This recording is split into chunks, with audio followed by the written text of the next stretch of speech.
회장님이 만들고 싶은 차는 어디에 있습니까?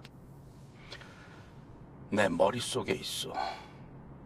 그리고 내 가슴 속에 들어있어.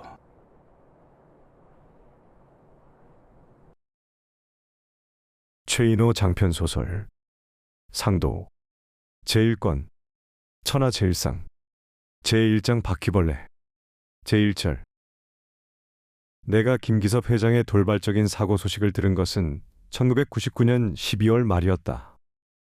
해마다 연말이면 누구네를 보내는 각종 행사들과 그에 따른 술자리, 연회 등으로 바쁘고 새해를 맞는 설렘으로 몸과 마음이 분주하기 마련인데 1999년의 연말은 다른 해보다도 한층 더 바쁜 나날이었다.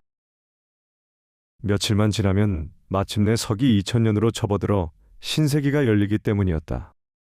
인간의 역사 속에서 1000년 동안 우리의 일상을 지배해왔던 서기 1000년의 숫자가 마침내 2의 숫자로 바뀌는 그 순간이 다가오고 있었다. 그리스도교의 일부에서는 1999년을 세기말적인 현상이 두드러지게 나타나는 해라고 하여 어쩌면 인류의 멸망이 이해의 한순간에 다가올지도 모른다고 1년 동안 줄곧 경고해 왔었다.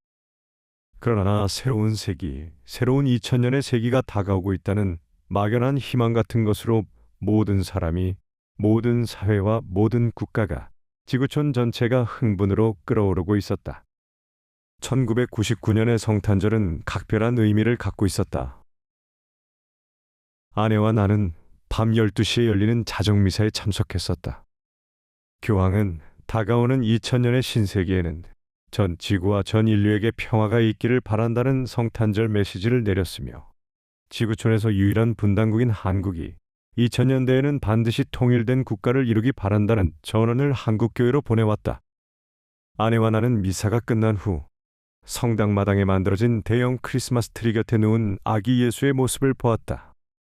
그리스도교를 믿는 사람이건 믿지 않는 사람이건 인류의 역사 속에 아기 예수가 태어난 것이 오늘로 1999년째가 되었다. 그리고 이제 얼마 안 있으면 예수가 태어난 지 2000년이 되는 새로운 시대가 시작되는 것이다. 미사가 끝나고 밤 2시가 다 되어 집으로 돌아왔을 때 아내는 습관적으로 TV를 틀었다. TV에서는 KBS 교향악단의 연주가 방송되고 있었다.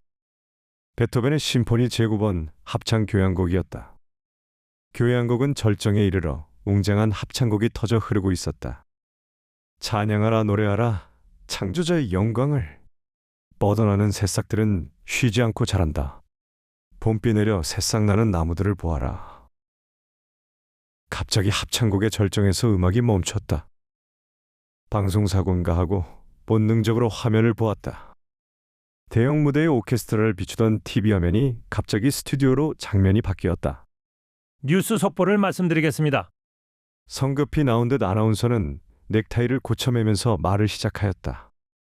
나는 외출복을 벗다 말고 TV 앞으로 다가갔다. 방금 들어온 뉴스 속보를 말씀드리겠습니다. 아나운서는 같은 말을 2번씩 되풀이한 다음 황급히 쓴 것 같은 원고를 읽기 시작했다. 기평그룹의 총수 김기섭 회장이 교통사고로 별세했습니다. 독일의 비스바덴 고속도로 위에서 사고가 났다고 합니다. 나는 소파 위에 털썩 주저앉았다. 아니 도대체 무슨 소리인가? 김기섭 회장은 21세기를 겨냥하여 기평그룹에서 총력을 기울여 만든 신차를 직접 몰고 독일의 고속도로 위에서 시운전하다 비스바덴 근처의 고속도로에서 사고를 일으켜 별세했다고 합니다. 나는 믿을 수가 없었다. 그러나 TV 화면에는 김기섭 회장의 사진이 고정되어 떠오르기 시작했다. 틀림없는 그의 얼굴이었다. 다시 한번 말씀드리겠습니다. 방금 들어온 뉴스 속보를 말씀드리겠습니다. 낡은 흑백 사진의 얼굴 위로 아나운서의 목소리가 겹쳐 들리기 시작했다. 기평그룹의 총수 김기섭 회장이 교통사고로 별세했습니다. 독일의 비스바덴 고속도로 위에서 사고가 났다고 합니다. 나는 둔기로 머리를 얻어맞은 것 같은 충격을 느꼈다. 자세한 뉴스는 아침 6시 첫 뉴스 시간에 속보가 들어오는 대로 말씀드리겠습니다. 불과 1분쯤 지났을까? 짧은 뉴스 시간이 끝나자마자 다시 멈췄던 베토벤의 합창곡이 화면을 가득 채우며 터져 흐르기 시작하였다. 이 우주 만물을 창조한 하느님의 영광을 노래한 쉴러의 시에 곡을 붙인 베토벤의 웅대한 합창 소리는 한 인간의 죽음 따위는 강물을 흐르는 물거품에 불과하다는 듯 순식간에 뒤덮어버렸다. 그가 죽었다. 나는 외출복을 갈아입는 것을 잊은 채 망연하게 넋을 잃고 앉아 있었다.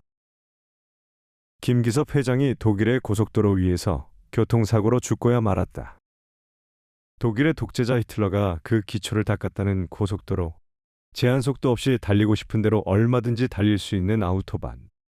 1년에 한 번이나 두 번은 반드시 직접 스포츠카를 몰고 독일의 고속도로에서 아무도 태우지 않고 혼자서 시속 200km 이상으로 달리는 스피드광. 그가 결국 독일의 고속도로에서 직접 차를 몰고 운전하다가 사고를 내어 죽고 말았다. 1999년이 저물어가는 이날 밤에, 모여서 술을 마시고 노래를 하는 이 즐거운 성탄절날 밤에 대기업의 총수가 마치 어머니의 꾸중을 듣고 화가 나서 집을 뛰쳐나와 가출한 소년처럼 차를 몰고 가다가 그대로 죽어버리고 말았다. 신세기가 열리는 그 성탄절 전야에 김기섭 회장은 시대에 반항하듯, 지구에 넘쳐나는 축제 분위기에 저항하듯 21세기를 겨냥해서 만든 신차를 타고 혼자서 독일의 고속도로 위에서 차를 몰고 가다가 알 수 없는 사고를 일으켜 죽어버리고 만 것이다. 차에 미친 사람. 사람들은 김기섭 회장을 그렇게 부르곤 했었다. 그러나 본인은 남들이 그렇게 자신을 불러주는 것을 좋아하지 않았다. 딱 한 번 그는 내게 고백한 적이 있었다. 이것은 당신에게만 고백하는 말이오. 난 그 누구에게도 말한 적이 없어. 난 내가 차에 미친 사람이라고는 생각지 않아. 어떤 사람은 나를 스피드광이라고 하지만 내가 미친 것은 차가 아니야. 그럼 무엇에 미치셨습니까? 내가 묻자 김 회장은 정색을 하고 대답했다. 내가 미친 것은 바퀴야. 나는 어릴 때부터 바퀴가 좋았어. 바퀴는 그 어떤 무거운 물건도 쉽게 운반시켜주지. 바퀴는 사물을 이동시켜줄 뿐 아니라 빨리 굴리면 속도가 나거든. 바퀴는 또 둥글고 모난 데가 없어. 난 그래서 바퀴가 좋아. 그래서 말인데 사람들이 나를 차에 미친 사람이라고 부르는 것은 알맞은 별명일 수가 없거든. 그럼 남들이 뭐라고 부르면 좋겠습니까? 내 질문에 그는 싱긋이 웃으면서 대답했다. 바퀴벌레. 김 회장의 입에서 흘러나온 남들이 불러주었으면 하고 바라던 별명. 물론 그의 설명대로 차에 미친 것이 아니라 바퀴에 미친 것이라 해서 스스로 붙인 자신의 별명 바퀴벌레. 사람들은 바퀴벌레를 싫어하고 징그러워하지. 그런데 말이야, 어떤 음식점에서는 바퀴벌레를 돈벌레라고 해서 봐도 잡지 않고 그대로 키우기도 한단 말이야. 또 바퀴벌레는 어두운 곳을 좋아하고 밝은 곳을 싫어하거든. 중국 사람들은 바퀴벌레를 향낭자라고 부르지. 향기로운 냄새가 나는 아름다운 여인이라는 뜻이지. 그래서 사람들과 어울리는 것을 싫어하십니까? 바퀴벌레처럼 나타나지 않고 어두운 곳에서 숨기를 좋아하십니까? 김 회장의 대인기피증은 정평이 나 있었다. 그는 매스컴의 집요한 요청에도 불구하고 인터뷰는 물론 사진을 찍히는 경우도 드물었다. 그런가 그렇군. 허허허허. 크게 파한대소를 하면서 그는 무릎을 쳤다. 뭔가 마음에 들면 그는 크게 웃으며 손으로 무엇인가를 치는 버릇이 있었다. 책상이 있으면 책상을 치고 탁자가 있으면 탁자를 치고 아무것도 없으면 무릎이라도 쳤다. 크게 웃으면 치는 힘도 강해지는데 그래서 번번이 탁자 위에 물이 쏟아지곤 했다. 바퀴벌레 김기섭 회장이 성탄절 전야에 독일의 고속도로 위에서 혼자서 차를 몰고 가다가 죽어버린 것이다. 도대체 무슨 사고였을까? 밤 2시는 뉴스의 사각지대로 이리저리 채널을 바꿔보았지만 성탄절 특집만 방송하고 있을 뿐이었다. 좀 더 상세한 사건의 전말을 알기 위해서는 아나운서의 말처럼 6시 첫 뉴스 방송 시간까지 기다리거나 아니면 조간신문이 올 때까지 기다릴 수밖에 없을 것이다. 잠옷으로 갈아입었지만 도저히 잠이 오지 않을 것 같아 나는 한 잔 가득 위스키를 따라 얼음을 채워들고 베란다로 나가보았다. 깊은 밤중이었는데도 아파트의 많은 방들은 불이 환히 켜져 있었다. 나는 위스키를 마시면서 베란다와 거실을 서성이었다. 거실의 장식장 위에 놓인 벽돌 한 장이 눈에 띄었다. 나는 다가가서 그 벽돌을 들어보았다. 프라이하이트. 벽돌 위에는 붉은 글씨로 그렇게 씌어 있었다. 프라이하이트. 독일어로 자유를 뜻하는 말이다. 처음 그 벽돌을 발견했을 때 그 붉은 글씨가 페인트가 아닌 붉은 피로 쓰인 글씨가 아닐까 하는 느낌을 받았었다. 그만큼 그 붉은 글씨는 선혈처럼 섬뜩한 느낌을 주었다. 나는 그 벽돌을 무너진 베를린 장벽의 잔해더미에서 주웠다. 그때가 1989년 11월 9일, 지금으로부터 10년 전의 일이었다. 나는 제2차 세계대전이 끝난 후 동서냉전 시대의 상징이었던 베를린 장벽이 무너지는 그 역사적 현장을 취재하기 위해 방송국 팀과 함께 독일에 머무르고 있었다. 김기섭 회장을 처음으로 만난 것은 바로 그 무렵의 독일에서였다. 베를린에서 광란과 같은 축제를 취재한 우리 촬영팀은 일단 프랑크푸르트로 철수하였다. 그 전날 밤 나는 우연히 브란덴부르크 문 옆 장벽의 잔해더미에서 붉은 벽돌 한 장을 발견했었다. 그 벽돌 위에는 누가 썼는지는 모르지만 프라이하이트라는 글씨가 낙서되어 있었다. 그 글씨를 본 순간 자유를 찾기 위해 수많은 사람들이 이 벽돌로 이루어진 장벽을 넘다가 피를 흘리며 죽어갔음을 떠올렸다. 이 벽돌 한 장은 자유를 위해 죽어간 이름 없는 사람들의 묘비명인 것이다. 지금은 다만 하나의 돌멩이에 불과하지만 언젠가 이 벽돌 한 장은 미치광이 히틀러와 공산주의 냉전 체제의 갈등과 스탈린 등 20세기의 역사를 증언하는 기념비로 남게 될 것이다. 나는 10년 전 독일의 베를린에서 주운 그 벽돌을 다시 제자리에 놓았다. 이제 일주일 뒤면 20세기는 종말을 고한다. 베를린 장벽이 무너지고 아편 전쟁으로 인해 영국의 식민지가 되었던 홍콩도 이미 2년 전 1997년 7월 1일자로 중국으로 다시 귀속되었다. 그 숨가쁜 20세기의 역사는 이처럼 붉은 벽돌 한 장만을 남기고 종말을 고하고 있는 것이다. 그 막바지의 절정에서 김 회장은 독일의 아우토반 위에서 목숨을 잃었다. 내가 김기섭 회장을 처음으로 만난 것은 프랑크푸르트에서였다. 그때 독일을 운항하는 항공 직항로가 프랑크푸르트밖에 없었기 때문에 우리는 독일에서의 모든 촬영을 마치고 프랑크푸르트로 되돌아왔다. 그날 저녁 나는 호텔방에서 모르는 사람으로부터 전화를 받았다. 그는 대뜸 전화를 받는 사람이 정상진 선생님이냐고 물어왔다. 나는 그렇다고 대답했다. 상대방은 다시 그렇다면 소설을 쓰는 정 선생님이 맞느냐고 물어왔다. 내가 다시 그렇다고 대답하자 상대방은 곧 호텔로 찾아뵐 테니 로비에서 잠깐만 만나주셨으면 좋겠다고 제의를 해왔었다.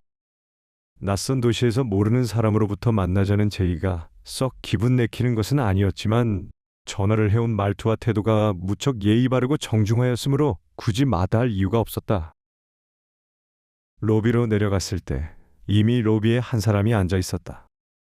나를 보자 의자에 앉아있던 그 사람은 자리에서 벌떡 일어섰다.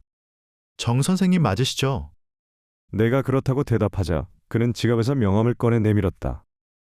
명함은 한쪽에는 독일어로 뒷면에는 한국어로 되어 있는 주로 현지 주재원들이 사용하는 다목적용이었다. 기평그룹 프랑크푸르트 지사장 한기철. 명함에는 그렇게 인쇄되어 있었다.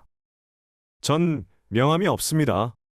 명함을 받았지만 따로 내어줄 명함이 없었으므로 겸연쩍게 대답하자 그는 손을 내저으며 말을 이었다. 정 선생님 같은 분이 무슨 명함이 필요하시겠습니까?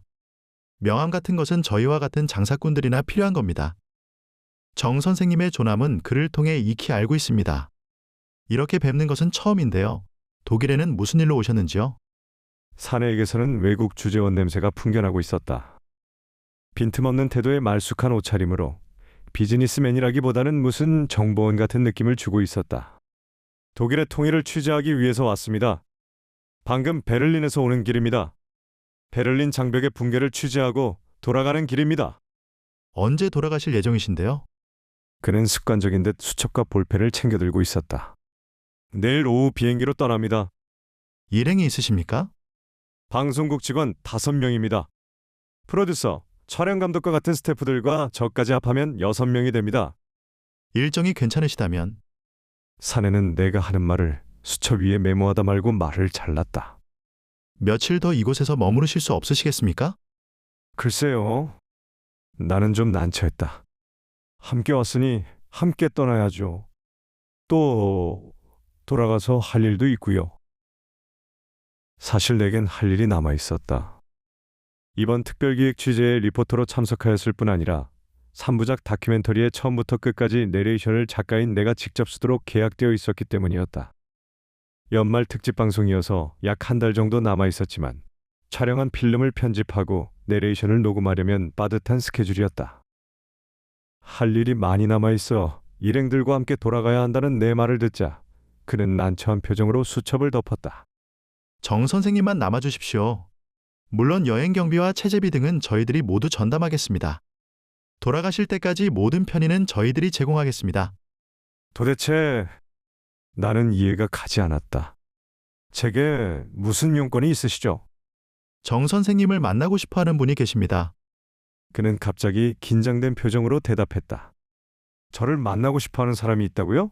어디에서요? 독일에서입니다. 바로 프랑크푸르트에서입니다. 그분이 누구신데요? 솔직히 말씀드리면 저희 그룹의 회장님이십니다. 나는 당황스런 느낌이 들었다. 좀 전에 그가 주었던 명함을 다시 한번 들여다보았다. 나는 글을 쓰는 작가로 무슨 기업이나 사업에는 전혀 문외한이었다. 회장님이 정 선생님을 만나고 싶어 하십니다. 제가 정 선생님을 찾아뵙는 것도 회장님의 명령입니다. 회장님의 명령을 받고 저희 지사에서는 시내의 모든 호텔을 뒤졌습니다. 그러다가 마침내 이 호텔에 묵고 계시다는 사실을 확인하게 됐던 것입니다. 잠깐! 나는 무슨 미스터리에 빠진 느낌이었다. 한 가지 묻겠는데요. 그렇다면 회장님은 어떻게 제가 이 프랑크푸르트에 있다는 사실을 알고 계신 것일까요? 그건 솔직히 말씀드려서 잘 모르겠습니다. 오늘 오후에 K2의 수행비서로부터 연락을 받았습니다. 프랑크푸르트의 모든 호텔을 뒤져서 소설가 정상진 씨의 숙소를 확인해서 보고하라는 내용이었습니다. K2의 수행비서라니요? K2는 저희 회장님의 암호명입니다. 저희들은 회장님을 K2라고 부르고 있습니다. 그렇다면 K2가 도대체 누구십니까? 김기섭 회장님이십니다. 경제에는 전혀 백지인 나였지만 김기섭이라는 이름은 충분히 알고 있었다. 그제야 나는 기평그룹이 어떤 회사인가 하는 초보적인 상식을 떠올릴 수가 있었다. 기평그룹은 한때 많은 계열 회사를 거느린 재벌 기업이었지만 90년대 초부터는 일체 자동차에 관련된 사업만 일관되게 추진한 외골 기업이었다. 기평그룹의 그러한 독특한 성격은 그룹을 창업한 김기섭이라는 인물에서 비롯되는데 사람들은 그를 자동차에 미친 사람이라고 부르곤 했다. 나는 그에 대한 수많은 소문을 이미 듣고 있었다. 매스컴을 기피하여 한국판 하워드 휴즈로 불리고 있다는 사실을. 미국의 석유왕이자 항공산업의 개척자였던 하워드 휴즈는 말년의 저택에만 응거하고 자신의 모습을 전혀 드러내지 않았었다. 세균 노이로제에 걸려 사람들과 악수할 때도 전신을 소독하게 하였으며 홀로 있을 때도 세균을 모두 죽인 보호막 속에서 숨어 살다가 비참한 생애를 마쳤었다. 김기섭 회장은 이 세균 노이로제에 걸린 하워드 휴처럼 매스컴을 극도로 기피하여 많은 사람들은 그를 신비한 사람으로 여기고 있었다. 그의 사생활에 대해서도 알려진 것은 거의 없었다. 재벌의 총수로서 공식적인 모임에도 참석하지 않았다. 그러한 수수께끼의 인물이 자신의 사업과는 전혀 무관한 나를 왜 만나고 싶어 하는 것일까? 나는 그에게 그 이유를 물었다. 그건 저희도 모릅니다. 다만 분명한 것은 정 선생님이 K2가 만나고 싶어 하는 유일한 사람이라는 것입니다. 제가 알고 있는 것은 그것뿐입니다. 좋습니다. 하룻밤만 더 생각해보고 내일 아침에 결정을 내리겠습니다. 일행들과 의논을 해봐야 하니까요. 우리는 일단 헤어졌다. 나는 다시 내 방으로 돌아왔다. 뜨거운 물로 샤워를 하고 TV를 켰다. 국영방송에서는 내가 방금 취재를 마치고 돌아온 베를린 장벽에서 세계 첼리스트 로스트로포비치의 무반주 첼로 조곡이 생중계되고 있었다. 첼로의 거장 로스트로포비치는 휘황한 조명에 비치고 있는 한밤의 베를린 장벽 잔해더미 속에서 홀로 연주하고 있었다. 수많은 사람들이 모여서 전쟁과 살인, 광기와 이데올로기가 무너진 새로운 평화를 기원하는 첼로 연주에 귀를 기울이고 있었다. 어떤 소녀는 자유를 찾기 위해서 장벽을 넘다가 죽어간 많은 사람들의 넋을 달래기 위해 울면서 헌화하고 있었다. 다음 날 아침, 약속대로 한기철 지사장으로부터 전화가 걸려왔다. 나는 그의 제안을 받아들여 프랑크푸르트에 남겠다고 대답을 했다. 그는 오전 11시쯤 차를 갖고 호텔로 찾아오겠다고 했다. 아침 일찍 방송국 직원들이 비행기를 타기 위해서 공항으로 떠나자 나는 곧바로 짐을 싸들고 호텔 로비로 내려왔다. 11시 정각에 한기철은 나를 픽업하기 위해서 찾아왔다. 이렇게 해서 수수께끼의 인물, 자신의 표현대로 바퀴에 미친 바퀴벌레 김기섭 회장과의 첫 만남이 시작된 것이었다. 나는 잔에 가득 들어있던 위스키를 다 마셨다. 한 잔 더 따라들고 거실에 불을 켰다. 레코드들 속에서 로스트로포비치가 연주한 바흐의 판을 뽑아들고 턴테이블 위에 올려놓았다. 10년 전 독일을 떠날 때 공항에서 샀던 판이었다. 파리에 살고 있던 세계적인 거장 로스트로포비치는 자신의 전용 비행기를 타고 3시간씩이나 걸려 베를린으로 날아왔다. 그는 분단의 상징 브란덴부르크 성문역 장벽 아래 의자 하나만을 갖다 놓은 자리에서 모인 관중들에게 이렇게 말했었다. 텔레비전 방송을 보면서 나는 눈물을 흘렸습니다. 장벽을 때려부수던 관중들이 행동을 멈추고 침묵하였다. 로스트로포비치는 다시 이렇게 말을 이었다. 나는 이 역사적인 장벽 앞에서 자유를 찾기 위해 생명을 잃어버린 모든 사람들을 회상하며 그들의 넋을 달래기 위해 이 연주를 합니다. 그가 연주했던 곡은 바흐의 선율, 사라반드 시장조. 그리고 나서 프랑스의 농민무곡 프레를 연주했다. 11월의 밤은 쌀쌀해서 외투를 걸치고 있던 그는 연주를 끝내고 나서 독일의 독한 술, 슈납스 한 잔을 마시고 싶다면서 그 자리를 떴다. 스피커에서는 그날 밤 베를린 장벽 아래서 연주했던 로스트로포비치의 바로 그 왕, 바흐의 사라반드가 흘러나오고 있었다. 내 귓가에는 김 회장이 내게 했던 질문의 내용이 떠올랐다. 도대체 무엇을 보기 위해 베를린에 왔습니까? 그것이 내게 던진 김기섭 회장의 첫 질문이었다. 베를린에서 무엇을 보셨습니까?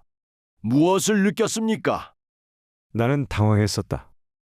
그때 나는 짐 속에서 베를린 장벽의 잔해더미에 선 내가 주었던 그 벽돌 한 장을 보여줬던 것으로 기억된다. 그는 벽돌 위에 낙서된 붉은 빛깔의 프라이하이트란 글씨를 물끄러미 바라보았다. 그는 웃으면서 말했다. 이것을 줍기 위해서 베를린에 왔습니까? 나는 기분이 나빴다. 초면에 그는 나를 무시하고 있는 것일까? 이것은 그저 하나의 돌멩이에 지나지 않습니다. 이것을 줍기 위해서 베를린에 오신 것이라면 나 같으면 당장에 창문 밖으로 던져버리겠소. 그는 10층의 호텔 창문 밖으로 당장이라도 벽돌을 던져버릴 듯한 행동을 취하면서 유쾌하게 큰 소리로 웃었다. 사실 생면부지에 나에게 던진 기상천외한 첫 질문이나 벽돌을 던져버릴 듯한 무례한 행동들은 평소 수줍음을 잘 타는 김기섭 회장으로 보면 예외적인 행동이었다. 프라이하이트, 자유라는 낙서가 새겨진 벽돌이라 하더라도 이것은 한갓 돌멩이에 불과합니다.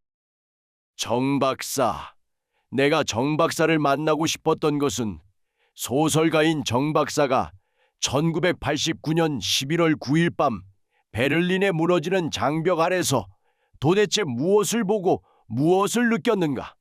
그 대답을 듣고 싶었기 때문이었소. 제가 그 자리에 있었던 것을 어떻게 아셨습니까? 또 제가 프랑크푸르트에 온 것은 어떻게 아셨습니까? 나도 그 자리에 정 박사와 함께 있었으니까. 베를린 장벽 아래서 촬영을 하고 있는 사람들을 보았소. 낯익은 방송국에 이름이 있어 바라보니 정 박사 일행이 촬영을 하고 있더군.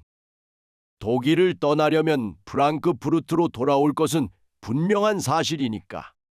그는 무릎을 치면서 웃었다. 그럼 이번에는 제가 묻겠습니다. 나는 복수하는 심정으로 그가 내게 했던 질문을 똑같이 했다. 그러면 회장님은 무엇을 보기 위해서 베를린에 오셨습니까? 무엇을 보기 위해서 독일에 왔느냐고요? 김 회장은 내 질문을 되뇌었다. 그러고 나서 내 모습을 정면으로 보았다. 내가 무엇을 보고 무엇을 느끼기 위해 독일에 왔는지 함께 밖으로 나갑시다, 정 박사. 그가 보여준 행동은 독일의 고속도로로 나와 함께 나선 것이었다. 나중에 알게 된 것이지만 그는 해외 출장을 오면 1년에 한 번이나 두 번씩은 반드시 독일의 아우토반에서 차를 몰았다. 이때는 옆에 비서를 앉히거나 하는 일 없이 그 누구의 도움도 받지 않고 직접 운전대를 잡고 차를 몬다는 것이었다. 시속 200km 이상 차를 몰아 비서진들은 1년에 한두 번 있는 이 상황을 K2의 비상작전이라는 특별 암호명으로 부르고 있는데, 이 1시간 남짓에 미친 듯한 광란의 질주야말로 초비상 사태라는 것이었다. 그런 의미에서 나는 K2의 비상작전에 함께 동승했던 유일한 사람이었다. 그의 미친 듯한 운전, 바퀴에 미친 바퀴벌레의 그 무서운 집념을 바로 한 자동차 속에서 지켜본 유일한 목격자였다. 출발한 곳은 프랑크푸르트의 외곽지대, 고속도로의 시작 지점이었는데 이미 김 회장이 탈차가 대기하고 있었다. 차에 대해서는 전혀 문외한인 나였지만 한눈에 알아볼 수 있을 만큼 아름다운 차가 고속도로 입구에 서 있었다. 전체가 완전하게 붉고 공기의 저항을 최대한 줄이기 위해 유선형으로 만든 스포츠카였다. 이태리의 명차로 이름은 페라리, 기종의 이름은 F40이었다. 그때가 오후 3시쯤 되었을까? 만추의 독일에서는 이미 땅거미가 어스름한 초저녁이랄 수 있었다. 차는 바퀴만 빼놓으면 전체가 붉어서 마치 적토마처럼 보였다.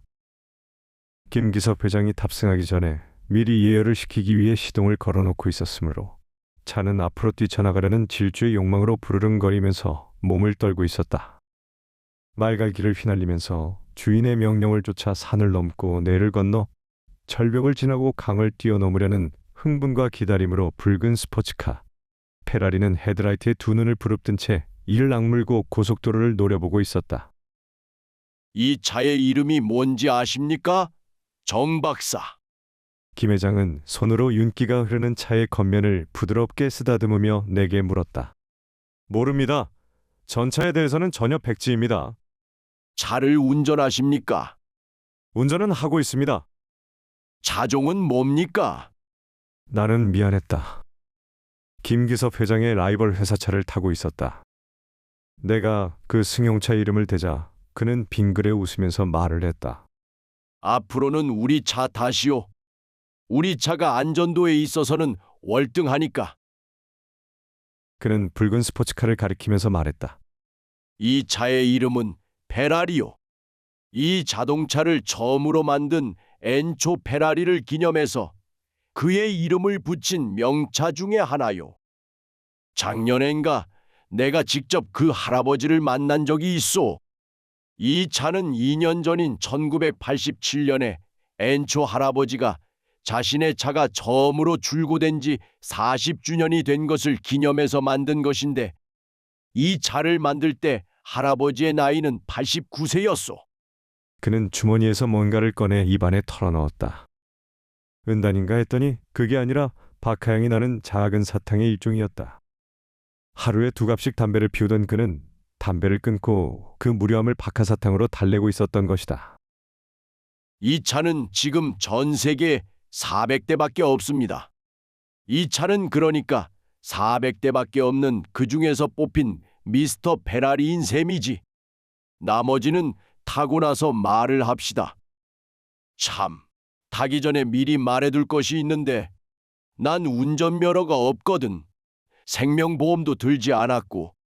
그러니까 무서우면 타지 말고 차에서 내리시오, 정 박사. 나는 그의 말을 그저 단순한 농담으로 받아들였다. 우리는 차 안으로 들어가 앉았다. 차는 4개의 문이 있는 승용차와는 달리 2개의 문만 있는 2인승의 쿠페였다. 유명한 자동차 평론가가 이 차를 시승하고 나서 이렇게 말했더군. 페라리 F40과 함께하는 드라이빙은 떠들썩한 사랑의 서사시와 같다고. 몇 번의 말다툼이 있더라도 이내 서로를 이해하고 사랑에 빠지게 된다고. 그는 신사복의 윗도리를 벗고 넥타이를 풀었다. 그리고 안전벨트를 매고 나서 운전대를 잡았다. 자, 정 박사. 우리도 떠들썩한 사랑의 서사시를 읊어봅시다. 나는 그의 얼굴을 옆에서 지켜보았다. 그리고 얼굴은 흥분과 끓어오르는 기쁨으로 생생하게 빛나고 있었다. 자, 출발합니다. 김 회장은 힘차게 엑셀러레이터를 밟았다. 차는 순간 박차의 체인말처럼 쏜살같이 앞으로 튀어나갔다. 무서운 기세로 속도를 가리키는 계기판의 바늘이 떠오르기 시작하였다. 차는 점점 더 속력을 높이고 있었다. 외곽으로 나아갈수록 도로는 왕복 8차선으로 넓어지고 있었다. 독일의 행정수도인 본으로 직통하는 메인 도로였지만 차량의 통행은 한 사람 편이었다. 160km, 180km, 200km. 차는 무서운 속도로 질주해 나아갔다. 김 회장이 모는 페라리는 마치 장애물 경주라도 하듯이 앞서가는 모든 차들을 따라잡았다. 속도가 높아질수록 그는 말을 끊고 무겁게 입을 닫았다. 그리고 불타는 눈으로 정면을 무섭게 노려보고 있었다. 갑자기 차의 뒤쪽에서 깜빡깜빡 헤드라이트의 불빛이 명멸하였다. 나는 본능적으로 고개를 돌려 뒤를 보았다. 시속 200km로 달려가는 페라리 바로 뒤쪽에서 차를 비켜달라는 듯 회색빛 스포츠카 한 대가 전조등을 번쩍거리고 있었다. 순간 김 회장은 무서운 속도로 달려오는 뒤차의 기세에 눌렸는지 차선을 바꿔 피해 주었다. 바짝 따라오던 스포츠카는 굉음을 내면서 앞서 나갔다. 차 안에 선글라스를 쓴 젊은 남자와 연인이 앉아 있었다. 저 차가 무슨 차인 줄 아세요? 묵묵히 차를 몰던 김 회장이 마침내 입을 열었다. 모릅니다.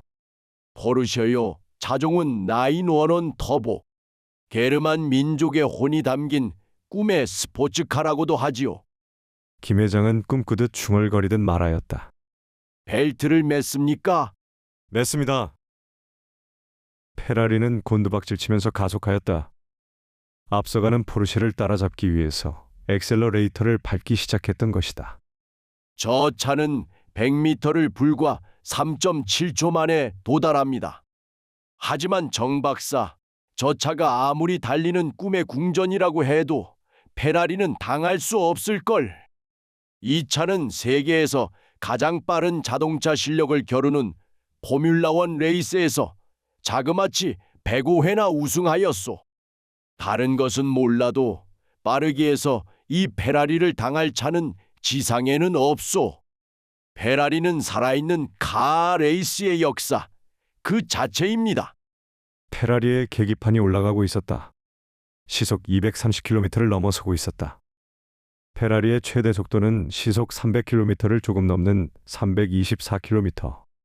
그러나 카 레이스를 위해 특별히 제작된 도로에서나 가능한 최대 시속일 뿐, 아무리 넓고 아무리 시설이 잘 된 독일의 고속도로라고는 해도 250km 이상의 속도는 도로 사정상 낼 수 없었다. 김 회장의 페라리는 미친 듯이 포르쉐를 따라잡기 위해서 속력을 올리고 있었다. 독일의 마크디가 새겨진 포르쉐를 탄 독일의 젊은 청년과 한국에서 온 대기업의 총수 바퀴벌레 김기섭의 생명을 건 무서운 자동차 경주가 내 눈앞에서 벌어지고 있었다.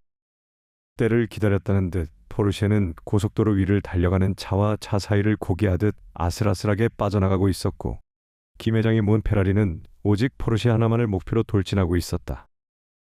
나는 와이셔츠를 팔뚝까지 걷어붙인 채 남모르는 독일 청년과 필사의 카레이스를 벌이는 김기섭 회장의 옆얼굴을 물끄러미 바라보았다. 이 사람은 무엇을 하고 있는 것일까? 나는 불이 붙은 것처럼 이글이글 타오르는 그의 두 눈빛을 보면서 마음속으로 생각했다. 이 사람은 도대체 무엇을 목표로 이렇게 미친 듯이 달리고 있는 것일까? 저 포르쉐를 따라잡기 위해 이렇게 달리고 있는 것일까? 아니다. 나는 머리를 흔들며 부정을 했다. 이 사람의 목표는 타인이 아니다. 이 사람의 목표는 언제나 한 발자국 앞서가는 자기 자신이다. 욕망의 화신인 자기 자신을 향해서 질주하고 있는 것이다. 마침내 포르쉐가 백기를 들었다. 집요하게 쫓아오는 페라리의 공세에 지친 듯 포르쉐가 도로 한곁으로 물러섰다. 그 틈을 노려 페라리가 총알처럼 앞서 나갔다. 차창 너머로 선글라스를 쓴 청년이 앞질러 나가는 페라리의 운전석에 탄 김 회장을 향해 주먹을 들어 빈정대는 포즈를 취하는 모습이 눈에 들어왔다 이내 사라졌다. 생명을 건 자동차 경주에서 김 회장의 페라리가 이긴 것이다. 포르쉐와의 속도 경쟁에서 승자가 된 김 회장은 목표를 상실한 듯 갑자기 차의 속도를 줄였다. 이제 그만 돌아가기로 할까요? 그동안 줄곧 입을 다물고 있었던 김 회장은 꿈에서 깨어난 듯 입을 열어 말하였다.